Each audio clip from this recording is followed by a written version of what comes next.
So, the sampling distribution of the sample mean. We're working on sections 2, which is looking at the mean and standard deviation of the sample mean. So, we started talking about what in the last section, started talking about what we meant by our sample error.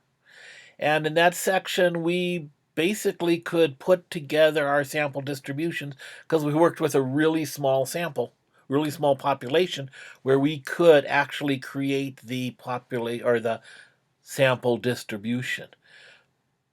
This section, we're going to start looking what can we do if we can't actually do that, if we have a larger population.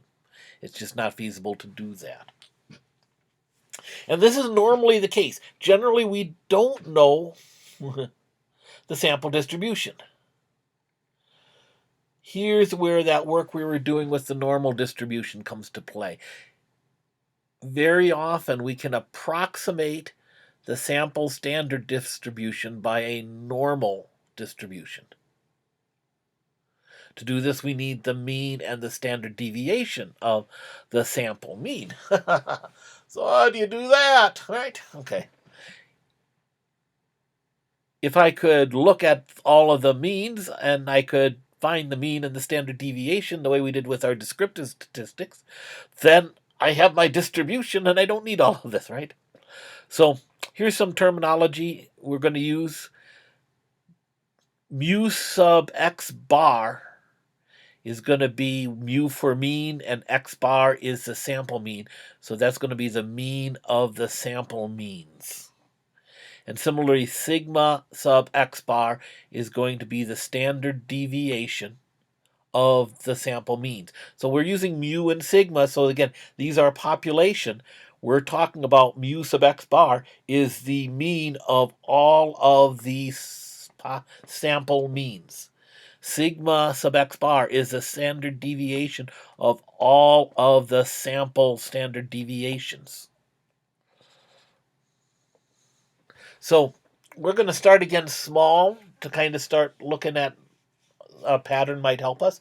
If we look at a sample size of 2 with our data we looked at before, the 5 basketball players, here we can find we can find mu sub x bar, add up all my x bars, divide by how many there are, we get 80.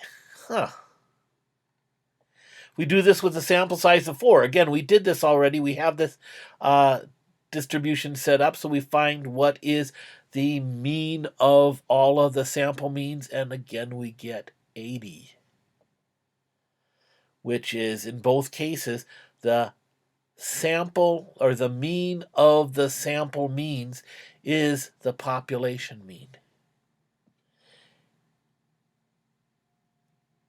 And that is going to be a generalization we can say. So the mean of the sample means is going to be equal to your population mean. If you could find all of your samples, take the means, take the mean of the means, you will get the population mean. For standard deviation, I'm not going to prove this to you. I'm just going to wave my hands and say, trust me on this one.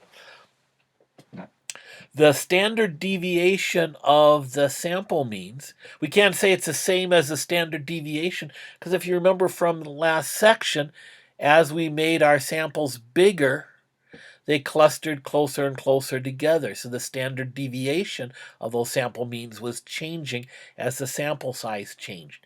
And it actually works out that it changes by that factor of the square root of the sample size. So if you take the population standard deviation, divide by the square root of the sample size, you get the sample standard deviation. Funky, huh? So we'll kind of calculate this out and look at this case. Again, some data, U.S. Census Bureau, current housing reports. They're saying the mean living space for a single-family home, 1,742 square feet, standard deviation of 568 square feet. So we're going to figure out if we have a sample size of 25, what's going to be the mean and standard deviation of my samples, of my sample means, and then we will do that again with the sample size of 500. So take a minute, see if you can do that. Again, we want a sample size of 25, sample size of 500.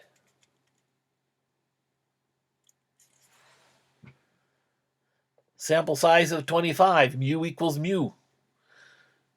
Mu sub x bar, the mean of the sample means, is at 1,742.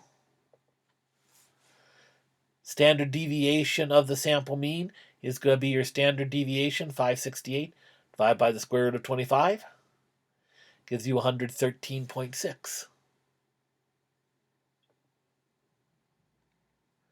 Try it for 500.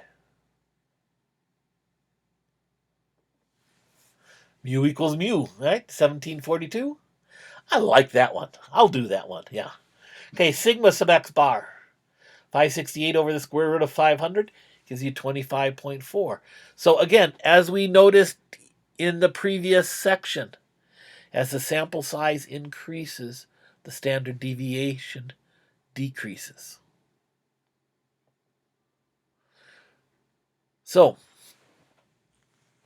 in general, larger the sample size, the smaller the standard deviation of your sample mean. So the smaller the standard deviation of your sample mean, the more closely the values of the sample mean cluster around the mean of x bar.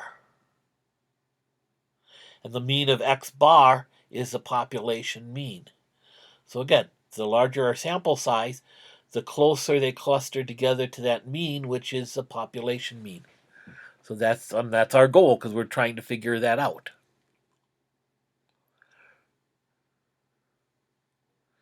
Okay? Because the standard deviation determines how much error is expected, we call it the standard error of the sample mean. And or sometimes we just call it the standard error, the SE of the statistic, because we like to simplify that a lot. We choose symbols, we don't write. Okay, so that's getting us this next step along the way. So work on these problems.